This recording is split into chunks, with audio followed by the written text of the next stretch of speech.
خليني نكمل سؤالي وبعدين لك الحريه في الاجابه. من 2003 2014 و2017 اعتقد لازلت امينه عامه، لماذا ما تتركيش مكانك مثلا لعضو اخر ولا الاطار اخر من اطارات الحزب؟ ما عندكمش اطارات اخرى مثلا تمثل الحزب الا لويزا حنون؟ اسمح لي، انت مناضل في حزب العمال شيء؟ ممكن ان شاء الله. لا الان انت مناضل؟ لست مناضلا. انت منخرط؟ لا انا لك متابع. لا انت منخرط. تغير الادوار. لا انت منخرط في حزب العمال؟ انا متابع للراي. لا ما يكفيش، انا نطرح عليك سؤال جاوبني كما انا دوك نجاوب. لست مناضلا. لست مناضل. نعم. ولست منخرطا. نعم تمام. ما دخلك؟ نعم تمام. ما دخلك؟ نعم يا اختي.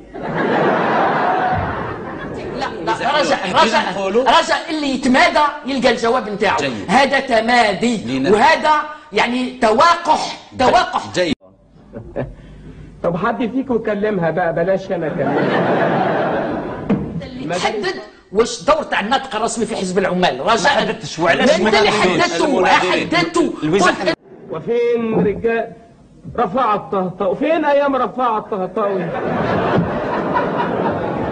يا سلام الله يرحمك يا طهطاوي، الله يرحمك يا طهطاوي. رفاعة الطهطاوي وقاسم امين وعلي مبارك وزكي جمعة. مين زكي جمعة ده؟